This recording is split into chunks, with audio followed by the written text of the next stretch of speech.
Pain killer तो kidney के लिए सबसे बड़ा खतरा है। मैं कहता हूँ कि आप डॉक्टर की फीस थोड़ा सा बचा करके अपनी किडनी जैसे मेजर ऑर्गन को क्यों दाव पे लगा रहे हैं। 150 शुगर है, 200 शुगर है, डॉक्टर साहब ये तो मेरे लिए नॉर्मल है। इंडिया में किडनी फेलियर का सबसे कॉमन कारण डायबिटीज और हाइपरटेंशन है। अल्कोहल का किडनी पे बहुत ज़्यादा इफेक्ट नहीं पड़ता।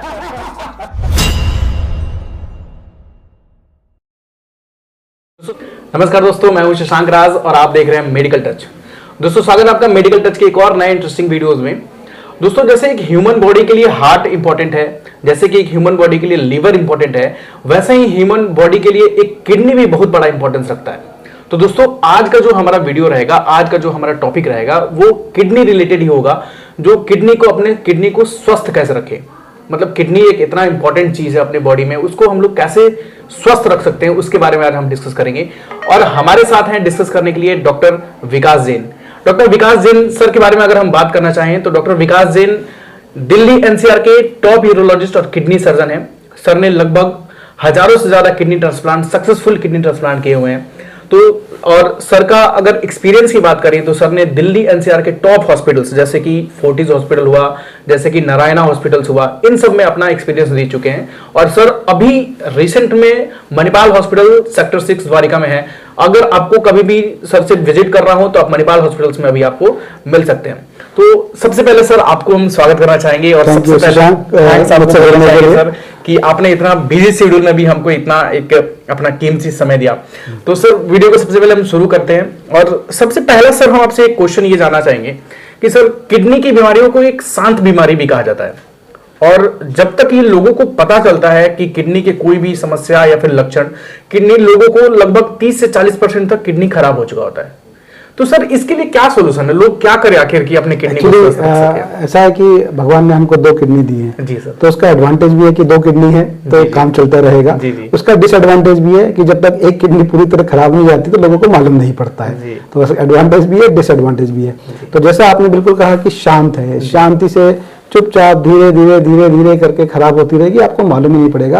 और आपको उस अवस्था में जाकर मालूम पड़ेगा जब आपकी किडनी ऑलमोस्ट 50% डैमेज हो जाएगी, यानी कि एक पूरी किडनी कंप्लीटली डैमेज हो जाए तब भी दूसरी किडनी इतना काम करती रहती है कि आपकी बॉडी में किसी तरह के लक्षण नहीं आते हैं।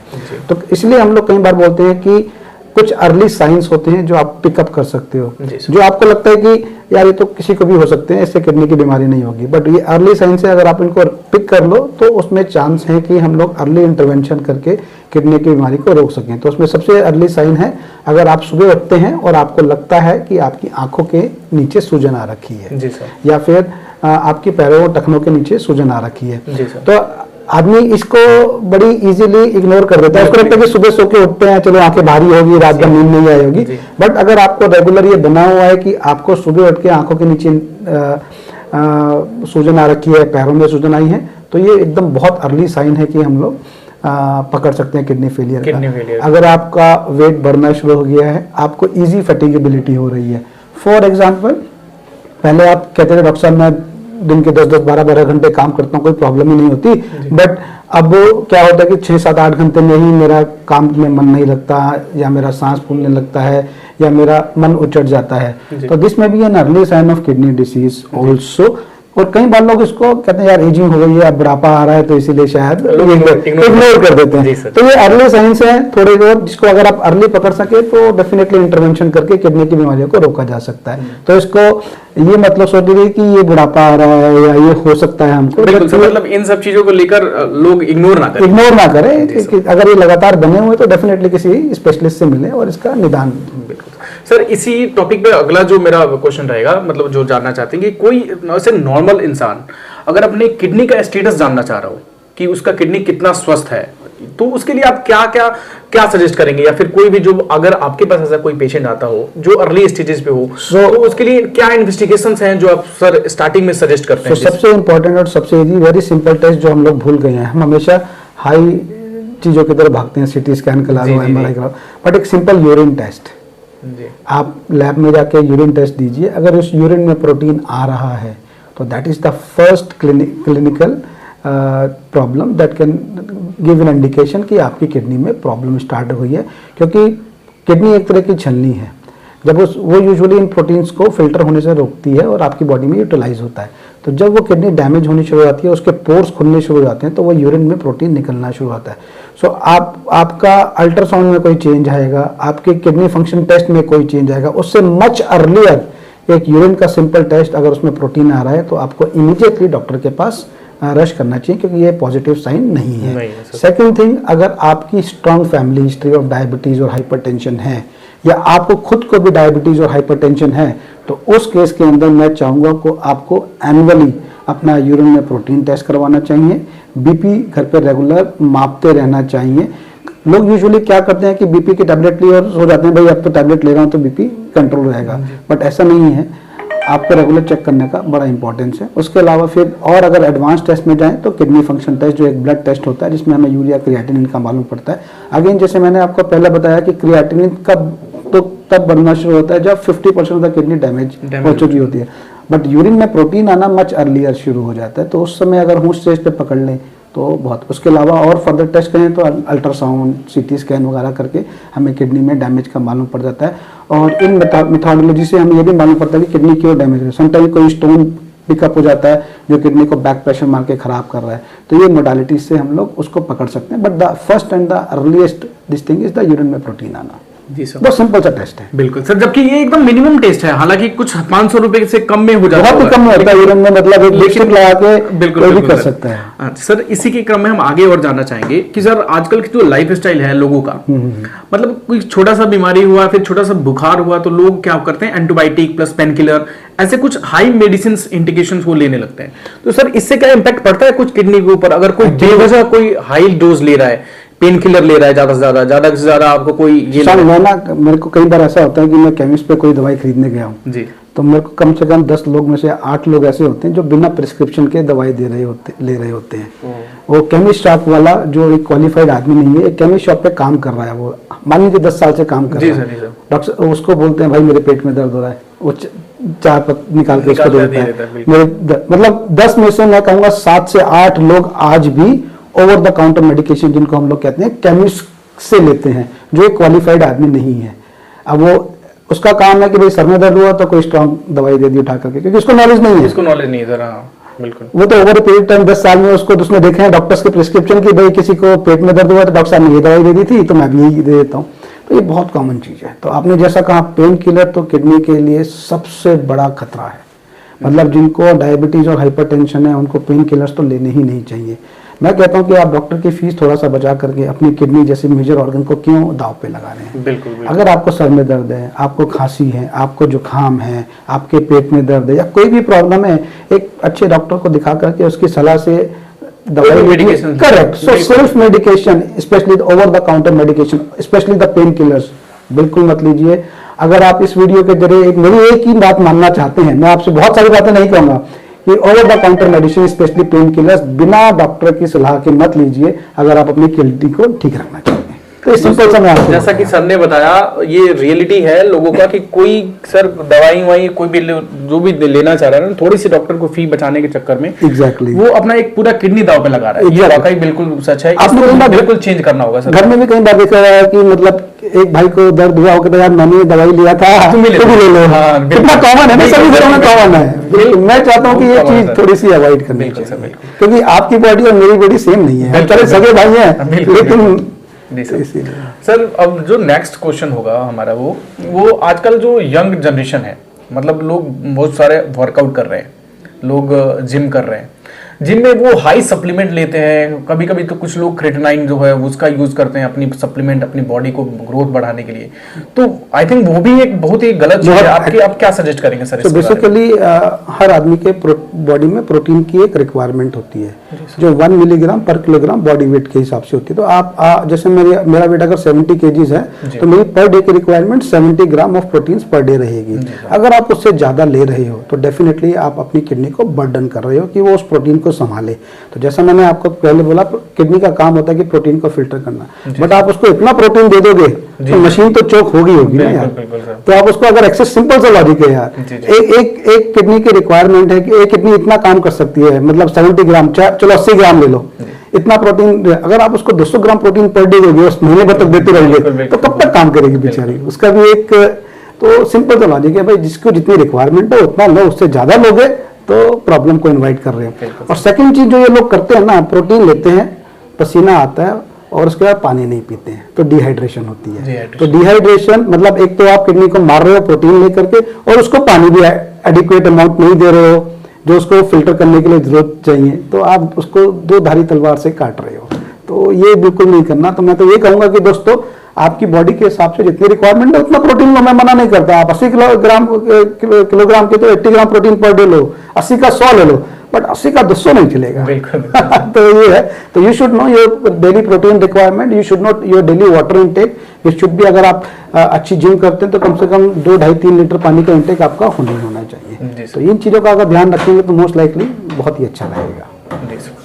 और सर, जो आपसे एक और चीज हम जानना चाहेंगे, आजकल जो इतना लोग लाइफ स्टाइल, जो लोगों का इतना चेंज हो रहा है, लोगों का लाइफ स्टाइल बहुत कुछ बदलाव हो रहा है, आपसे हम पूछना चाहेंगे सर कि कुछ ऐसी चीजें अपने लाइफ स्टाइल में क्या ऐड ऑन करें हम लोग कि जिससे हम अपनी किडनी को स्वस्थ रख सकते हैं। मतलब अपने डेली लाइफ स्टाइल में हम चाह रहे हैं कि कुछ लोग हम अपने लाइफ स्टाइल में कुछ चीजें ऐड ऑन करें जिससे मेरी किडनी सेफ रहे। एक सिंपल सी चीज कहूं जी सर, पानी। दिन में 2.5 से 3 लीटर अगर आपका पानी का इंटेक है तो आपको मान के चल सकते हो कि आपको किडनी की बीमारी, जो एक इतना पानी नहीं पी रहा, उससे 50% तो वैसे ही कम हो जाएगी। तो daily water intake should be more than 2.5 to 3 litres. Then 30 to 40 minutes of daily exercise in the morning. अगर आप योगा करना चाहते हैं योगा करिए, आप दौड़ना चाहते हैं आप दौड़िए, आप अपनी बॉडी को एक्टिव कीजिए सुबह 40 मिनट्स एटलीस्ट। उसके अलावा जो तीसरी चीज़ मैं कहूँगा, अगर आप डायबिटिक और हाइपरटेंसिव हैं तो उनका सबसे कंट्रोल बहुत ज़रूरी है। लोग क्या करते हैं कि यार 150 शुगर है, 200 शुगर है, डॉक्टर साहब ये तो मेरे लिए नॉर्मल है। ये जी नॉर्मल नहीं है दोस्त, ये नॉर्मल ही है। और धीरे धीरे आपको लगेगा कि 10-12 साल 15 साल बाद देखेंगे इसने आपकी किडनी को डैमेज करना शुरू कर दिया है। तो strict control of diabetes and hypertension in those people who are diabetic और हाइपरटेंसिव। इंडिया में किडनी फेलियर का सबसे कॉमन कारण डायबिटीज और हाइपरटेंशन ही है। उसके अलावा पांचवी चीज जो मैंने बोली है, no pain killers, no self medications, no over the counter medications. और अगर आप 40 साल के ऊपर हैं तो रेगुलर अपने सिंपल टेस्ट कराइए, जैसा मैंने आपको बोला यूरिन में जो कि बेसिक किडनी फंक्शन टेस्ट करा लिया, एक अल्ट्रासाउंड कराया। तो 40 बड़े बड़े सभी हॉस्पिटल्स के अंदर आपके प्रिवेंटिव हेल्थ चेकअप्स मौजूद हैं। तो वो इस तरह से डिजाइन किए गए हैं कि उसमें आपको ऐसी कोई एबनॉर्मलिटी होती है तो इमीडिएटली पकड़ में आ जाती है। तो number 1 good amount of water intake, second regular exercise, avoid pain killers and over the counter medications if you are diabetic and hypertensive, good control of diabetes and hypertension, and पांचवी चीज regular health checkups. और last में एक और चीज कहूँ कि अगर आपको निरोगी काया चाहिए तो अपनी जीभ पे कंट्रोल करना पड़ेगा। तो खाना सबसे इम्पोर्टेंट है, because we are what we eat. हम लोग जो हैं वो जो हम खा रहे हैं वही है। तो उसके हिसाब से पौष्टिक आहार, न्यूट्रिशियस फूड जरूर लीजिए, एंड मैदा अवॉइड कीजिए, डायबिटीज है तो शुगर अवॉइड कीजिए। तो इन सब चीज़ों का अगर आप ध्यान रखेंगे अपनी डाइट का, तो मुझे लगता नहीं है कि आपको मेरी कभी जरूरत पड़ेगी। बिल्कुल।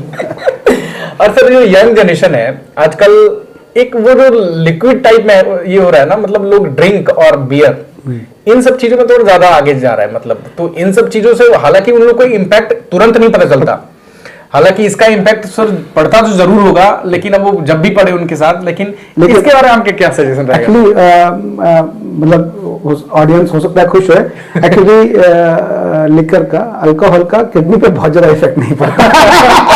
बट मैं ये नहीं कहूंगा बिकॉज इसको स्वस्थ रखने के लिए आपको, क्योंकि उससे आपका लिवर खराब हो जाएगा, उससे आपका पैंक्रियाज खराब होगी। तो समहाउ लिवर किडनी के ऊपर अल्कोहल का उतना ज्यादा इफेक्ट नहीं देखा गया, बट वो बिल्कुल अवॉइड करना चाहिए because liver is a major organ, pancreas is a major organ, उनको वो डायरेक्टली इफेक्ट करता है। मेरे पास तो पेशेंट एक्चुअली पता है स्टोन्स के आते हैं, किडनी स्टोन्स के। डॉक्टर साहब बियर पीने तो निकल जाएगा, तो ये मेरे मुंह से सुनना चाहते हैं कि डॉक्टर साहब ने बोला बियर पीने के लिए, नहीं, बट छोटा सा स्टोन निकालने के लिए आपको जितनी बियर पीनी पड़ेगी ना, आपका लिवर का बैंड बच जाएगा। तो वो चीज अवॉइड करनी है। तो from not kidney point of view, but definitely for overall good health, avoid alcohol. Sir, जो लास्ट मेरा एक क्वेश्चन रहेगा आज की डेट में, एक जैसे कि किसी का किडनी फेलियर हो गया तो 2 ऑप्शंस होते हैं सर, आई थिंक। एक तो या तो किडनी ट्रांसप्लांट करा लीजिए या फिर आप रेगुलर बेसिस में डायलिसिस कराइए। तो आपके according sir which one is better और सर्वाइवल ज्यादा कौन सा है? देखो दोस्तों, अगर आपके पास डोनर है और आप किडनी ट्रांसप्लांट करवा सकते हैं तो आंखें बंद करके किडनी ट्रांसप्लांट करवाइए। डायलिसिस के मुकाबले, मतलब कोई मुकाबला नहीं है, मैं कहूँगा कि दोनों का कोई कंपैरिजन ही नहीं है। बिकॉज किडनी ट्रांसप्लांट के बाद जो आपको एक नई लाइफ मिलती है, एक नया व्यक्तित्व मिलता है, वो आपको डायलिसिस पे मिल ही नहीं सकता। आप सिंपल सा लॉजिक कीजिए, अगर आप मेरे साथ काम कर रहे हैं, मान लीजिए मेरे साथ एक असिस्टेंट हैं आप, और आपको हफ्ते में 3 दिन डायलिसिस करवानी पड़ रही है और 3 दिन छुट्टी लेके जाना पड़ रहा है, बिल्कुल, बिल्कुल। तो मैं क्या कहूँगा, यार शशांक कोई और ही जॉब ढूंढ लो आप मेरे साथ। बिल्कुल, और एक और ट्रांसप्लांट करा के आए आप, एकदम नए होकर के डॉक्टर साहब तैयार हो, क्योंकि ये नई लाइफ है। सी ट्रांसप्लांट में होने के बाद आप खुद तो अच्छा करते ही हैं, आपकी फैमिली के लिए आप कंट्रीब्यूट कर सकते हैं, अपनी सोसाइटी के लिए आप कंट्रीब्यूट कर सकते हैं, जो डायलिसिस में पॉसिबल नहीं है। बिकॉज डायलिसिस एक आर्टिफिशियल मेथड है। आपकी किडनी 24 घंटे 7 दिन 365 दिन आपके लिए काम कर रही है, और डायलिसिस में वही काम हम 4 घंटे करते हैं, ऑल्टरनेट डे करते हैं। तो वो डेफिनेटली दोनों में कोई कंपैरिजन ही नहीं है। तो मैं यही कहूँगा कि इफ पॉसिबल, क्योंकि उसके लिए डोनर की जरूरत है। तो सर्वाइवल में भी कुछ इम्पैक्ट है कि सर्वाइवल, कोई डाउट ही नहीं है, कंपैरिजन ही नहीं है। जी सर। मतलब ये है कि सर्जरी एक बड़ा सर्जरी है, एक बड़ा सर्जरी है, बट आज के दिन मेडिकल एडवांसमेंट, टेक्निकल एडवांसमेंट की वजह से surgical results are extremely good. तो आप सर वैसे रोबोटिक भी हम लोग करने शुरू हो गए। तो basically so much of advancements medications की वजह से ट्रांसप्लांट और डायलिसिस में कोई कंपैरिजन ही नहीं है। तो transplant is the best option, and if you have got an option, go for transplant. और सर एक रोबोटिक को लेकर लोग थोड़ा सा डरते हैं कि रोबोटिक में सारा काम रोबोट करता है, ऐसा नहीं यार, हमारी जॉब छुड़वा दोगे आप, तो ऐसा मत करो। मतलब तो सर इसमें क्या, रोबोट एक प्लेटफॉर्म है। आप वीडियो गेम भी खेलते हैं, तो वीडियो गेम कौन खेल रहा है? आप कहोगे कि वो खुद मशीन खेल रही है, आप ही तो खेल रहे हो, आपके हाथ ही खेल रहे हैं। तो basically it's a platform which is driven by the doctor. I am sitting on the platform and doing the surgery myself. It is just that it is giving me an enhanced vision, good motion, so that जो मेरे थोड़े बहुत artefacts हैं वो filter होकर के जो ultimate result मिलता है वो बहुत ही मच बेटर है। तो actually it is I am doing the surgery with the help of a platform जिसको हमने रोबोटिक नाम दिया हुआ है। तो ये एकदम मिथ है कि रोबोट सर्जरी कर रहा है, never, it will never happen. It has to be done by the surgeon sitting in the console in the operation theatre with the patient. तो ये ऐसा नहीं है कि रोबोटिक सर्जरी कर रहे हैं, हम ही लोग सर्जरी कर रहे हैं। तो दोस्तों ये थे कुछ top important questions. I hope कि आपको एक बहुत अच्छा इन्फॉर्मेशन मिला होगा सर के साथ, और इतना जैसा कि सर ने सब कुछ बताया, आई होप कि आप लोग जरूर उसका टेक केयर करेंगे, आप लोग उसका जरूर ध्यान देंगे, जो कि सर ने कुछ इंपॉर्टेंट जो बातें बताई हैं। तो ऐसा ही वीडियो, इन्फॉर्मेटिव वीडियो देखने के लिए आप बने रहिए हमारे साथ। और अगर आप सर से कभी भी विजिट करना चाह रहे हैं तो आपको, जैसा कि हमने पहले ही बताया है कि सर अभी मणिपाल हॉस्पिटल दिल्ली के सेक्टर 6 में है, तो कभी भी अगर आपको मिलना है तो सर से आके आप विजिट कर सकते हैं। थैंक यू सो मच, नमस्कार। आप स्वस्थ रहें, यही मेरी कामना है। नमस्कार।